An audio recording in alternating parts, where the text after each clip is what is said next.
السلام علیکم، آپ سن رہے ہیں ایسے بخاری سپیکس، اور آج ہم بات کریں گے ذوالفقار علی بھٹو صاحب کے بارے میں۔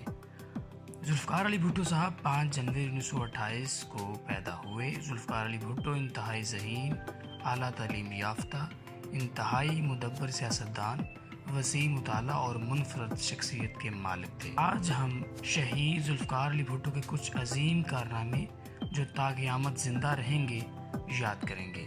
تو آئیے شروع کرتے ہیں۔ شہید ذوالفقار علی بھٹو نے اپنی دور حکومت میں ہونے والی اصلاحات میں بھاری صنعتوں کو قومی تحویل میں لیا، بینکوں، انشورنس کمپنیوں اور پرائیویٹ تعلیمی اداروں کو قومی تحویل میں لے کر انہیں جاگیرداروں اور سرمایہ داروں کے چنگل سے آزاد کیا۔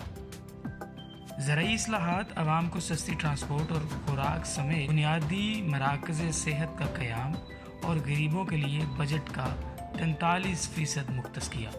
پاکستانی عوام کو شناخت دینے کے لیے قومی شناختی کارڈ بنوائے۔ ملک میں جمہوریت کے استحکام، تسلسل اور پسے ہوئے طبقات کو حقوق دینے کے لیے پاکستان کو متفق کا آئین دیا۔ ملک کو مضبوط کرنے کے لیے پاکستان کو ایٹامک پاور بنایا۔ تیسری دنیا کے ممالک اور مسلم امہ کے اتحاد کو قائم کیا۔